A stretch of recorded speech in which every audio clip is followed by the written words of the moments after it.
Hi, my name's Joanne Cornell, or Rose's Creations, and Shorty also, depending on who you are and how you know me. So I've been mixing soil all day, and then I've been doing potting and getting some of the new plants that I have, because I bought a bunch of plants from Home Depot, Lowe's, Walmart, wherever I can get it. So I can get different ones that are in season now, because fall planting is usually done also. So and then they're also used for Christmas trees, and so that's why I figured I'd do that, because I want to get some bonsais going with different kinds of trees. So what I did is I got some mango pine,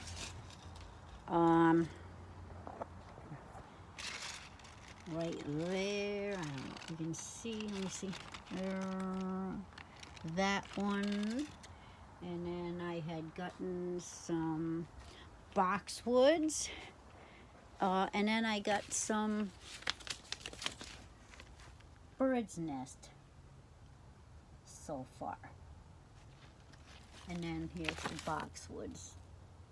So what I'm doing now is, because they are all pot bound, I put them all from this flower pot to those flower pots there, which are pretty big. See, it's that one right there. So the new home is going to be from this to that. So definitely reasonably much bigger. What I want to do is be able to trim the tree, and I can't trim the tree and prune and do whatever I want to do in order to make the bonsais if I repot. But if I do what I call slip pot, what happens is that you can take the pot bound plant and put it in another pot without really disturbing the roots too much, and then you can repot it in the other pot, and then you can prune. So that's what I'm trying to do.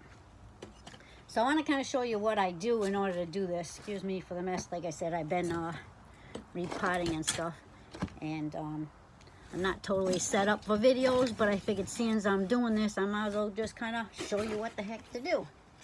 So what you normally do is take the pot. In order to do this, you take the pot and you kind of tap it, because it's pot bound, and then they usually slip out. So now see how it slips out? So then I get rid of that pot, and then I put a little bit of soil in the base of my pot that I'm using, which I probably should have did already, so I'm gonna make it quick. I don't think you really need to see what I'm doing, but I'll show you what I did. And that's, I just put some, so it's probably like 2 inches, because I want to be able to have this so that it's still, when it gets put in, it's still pretty much the same height as the flower pot, because like I said, I'm not disturbing any of the flower pot. I just kind of want to put it in there so it has more room, because as you can see, it's pretty pot bound. Yeah. So, and if I disturb the roots, then I can't trim the top. And I definitely want to trim the top first, because I can do that this time of the year. So, let me see what I can do about setting this up a little bit better for you.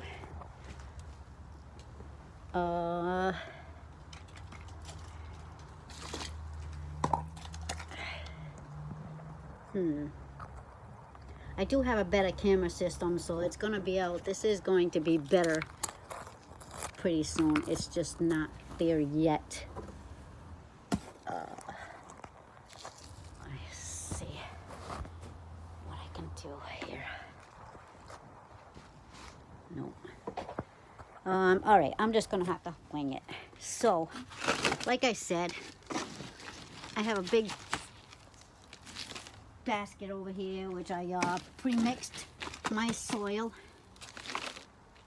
It has I don't know, about 3 of these, 4 of these pitches of perlite, which I have number 3, so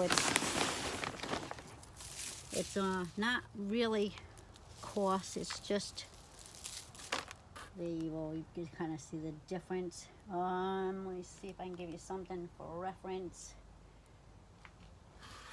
Actually, I'll do my hand. So my hand's tiny, but that was, you can see the reference. It's probably about smaller than dime size, I'd say. So I have that in there. I also have just plain old potting soil. I kind of got whatever is available, and right now it's actually, well, I do everything, I try to do everything organic, because this way I can do the marijuana that way too. So what I have right now is Roots Organic by Aurora. It come from the Grow. Pretty good soil. I did get some soil from Walmart because it was on sale, so I did that. And then I have my Coco Loco. I'll show you the bag on that. So I put like 4 scoops of that. That's from Fox Farm. So I put like 4 scoops of that, 2 scoops of perlite, and then I have the HP Pro Mix heat mix. So I put about 3 of that in there, and then I had some leftover potting soil that I used for my cannabis, because I recycle it, of course. So what I did is I put a couple of scoops of, at least 2 or 3 scoops of the old stuff that I've already used, so that way I'll replenish it. And then I get some use out of that, because it's kind of silly to throw that away. And that's, yeah, dirt is quite expensive. So what I did, like I said, couple inches, probably like 3 inches of dirt. Put the plant in there. Put the plant in there, and then what I'm doing is I just take, and then I just take scoops and put it along the side of the plant. And, oops, let me see what I can do about that. Yeah, see, like I said, I'm gonna have to do the video better later, but so yeah, so I just keep putting scoops along the edge, twirling it around until I get it totally full. Then I put it in, I have these oil pans, so I put the oil pan underneath it. Those are from Dollar Tree. So that makes it so that I can have some drainage in the pot, and then still have some water, so I'm not having to water every day, or checking every couple of days. I can go like 3 or 4, definitely. In the winter, it'll be more dormant, so it'll be able to go a little bit longer. And then I water. So I'll be watering all of these before I go in. And then that's kind of like what it's done. And then I actually have a cute little Christmas tree in a bucket. So I also put the plants, cannabis plants, in buckets that I get. I put little drain holes in them. I don't know if you can see. I put little drain holes in them, just a little bit higher than the bottom, so that way they don't totally drain out, so they get the fluid stuck in there. Because I wasn't using the oil, I didn't have the oil pans before, but now I do. But I'm still going to pretty much do the same thing, kind of get it so it has a little bit of water in there anyways on reserve, so that way I'll take care of plant. So I'm going to have this Christmas tree, which is a stone pine. And I did get some stone pines also for repotting. One of them I have in the house, and I'm going to get a couple more. And I'm going to be making bonsais out of that also. it's a little messy in here, but it's kind of shaping up. I have heating pads underneath my seedlings or smaller ones that I just transplanted, and seeds because I don't want them to get them too cold. And I have all sorts of tree seeds I'm hoping that'll grow. And then I did have a willow tree that was an evergreen. I saw it at the bank, and there was a branch that was just laying there on the ground, really green. So somebody must have hit it and knocked it off the damn tree. So I took it home with me, and I cut it up in little pieces, and I'm gonna see if the damn thing will roll. Worth a try. It's not gonna hurt. So I'm not even sure exactly what tree it's called. So what I did is I put weeping evergreen, because that way I'll know what the heck I'm calling it, and then I'm gonna find out the technical name for it, because I'm just gonna go back to where it was, grab a picture of the tree, and then do it up. So I want to show you what the rest of the greenhouse looks so far, and that is some of the bonsais. Of course, they don't have leaves on them anymore, so they kind of look a little horrible because it has been cold in here. And then I have some more seedlings and baby trees hopefully are gonna grow. And I have a section for my soil and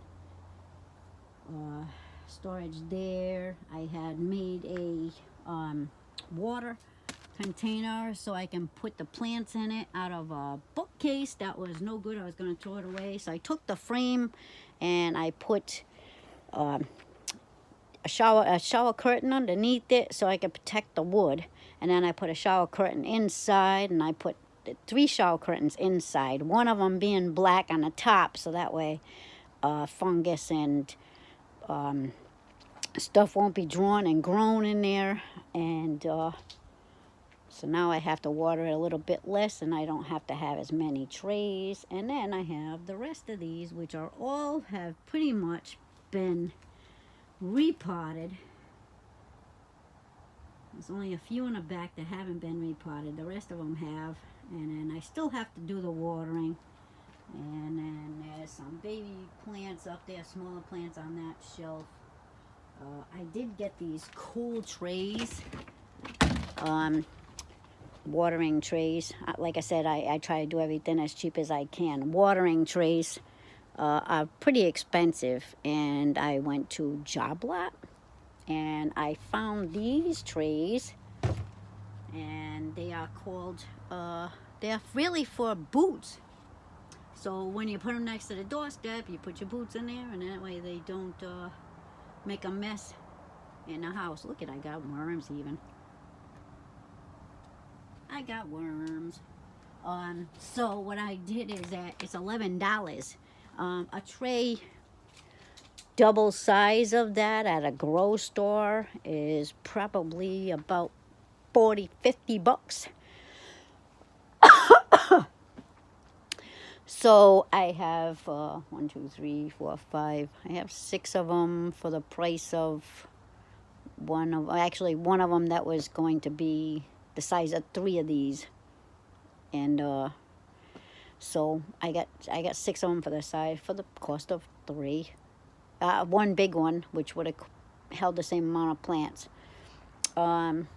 So I'm going to keep getting some more of these, because that way I can move them around too. They're not so big. I can put them on the shelves, and it's not going to hurt. It's not going to totally weigh too much on that shelf too, because the bigger one that I get at the grocery store is going to be heavy, a lot heavier. And I don't think I'm going to have a problem with them not lasting. And I also have the heating mats in them, so I have the heating mats in them. And then I have the water in them. I have the water in there. It's going to make it warm enough, that water in there warm enough to be able to take care of those plants. Still not totally set up the way I want to be in here, but it was kind of like I'm still having to do things around the house and make sure I get the house settled before I get what I want done here. Hope this was a little helpful. I will be making another video in order to actually show you the soil. Excuse me. I have another camera system too, so I want to put that in here and be able to get things done. And then hopefully I want to be able to put a little cold stove right there in that corner. It's a mess right now, but that's where I want to put the cold stove, because I want to be able to sit in my little chair here with the lamp. And I also put shop lights up too, so that way I can have 2 lights, one here, one there. And they have their own little switches. So, and that's my herb garden. I got to clip it back and clean it up. But I have another one, and then I have 2 there. So I have 2 there, and then I have 2 little ones on the door, which are motion detectors. So when it's dark enough, all I have to do is just open up the door and the darn light goes on, so that way I can see what I'm doing before I actually get to the bigger lights. Okay, so have a great day. Happy Thanksgiving. And I'll talk to you soon. I have to go in, take a shower, and getting ready to go see Joe Bonamassa. Joe Bonamassa. So I gotta go clean up, get lunch, and bring it to Dennis, and then get my little book going. Have a great day. Thanks for watching. Bye-bye now.